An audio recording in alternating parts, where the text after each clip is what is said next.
சாதாரணமாக இந்த note pencil புத்தகம் வாங்குறதுக்கே எங்களால் முடியாது. ஒரு இடத்துக்கு கூப்பிடுறாங்க அப்படின்னா நீங்கள் போகிறதுக்கான அமௌண்ட் கூட என்கிட்ட இருக்காது.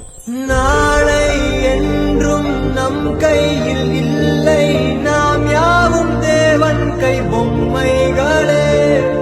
என்றால் கூட போராடு நண்பா, என்றைக்கும் தோற்காது உண்மைகளே.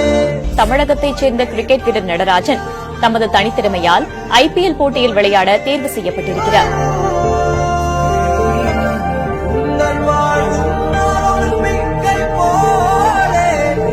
கிரிக்கெட் போர்டில் நான் ப்ராக்டிஸ் பண்ணேன்னா பேட்ஸ்மேன் வச்சு தான் பண்ணேன். எனக்கு தனியாக ஷூ வச்சோ அந்த கோன் வச்சோ பண்ணால் எனக்கு சத்தியமாக வராது. ஏதாவது பேட்ஸ்மேன் நிற்க சொன்னாங்களா 6 பால் 6 ஏக்கர் போடணும்.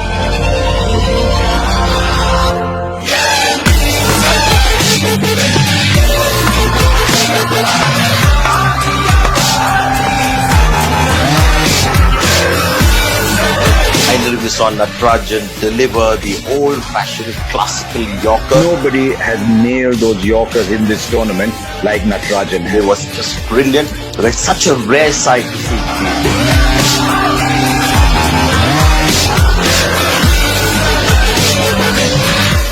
The way that you executed in the middle there was simply outstanding.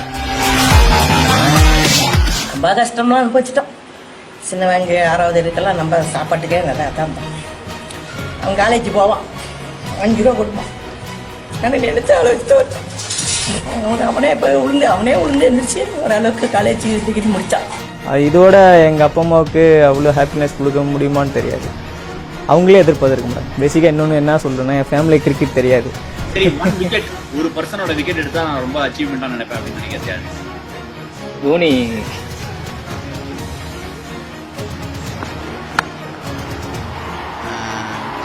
நான் ஒரு சின்னதாக ஒரு எய்ம் வச்சேன். தமிழ்நாடு ஆடணும்னு மட்டும் நான் எய்ம் வச்சேன். இதெல்லாம் சின்ன கோலாக வைங்க, அது அச்சீவ் பண்ணுங்க, அதுக்கப்புறம் ஆட்டோமேட்டிக்காக பெரிய கோல் வரும். ஸோ எந்த துறையாக இருந்தாலும் நான் இப்பயும் சொல்கிறேன், ஹார்ட் ஒர்க் பண்ணுங்கள், கடின உழைப்பு இருந்தால் கண்டிப்பாக அந்த இடத்துக்கு ரீச் ஆக முடியும்.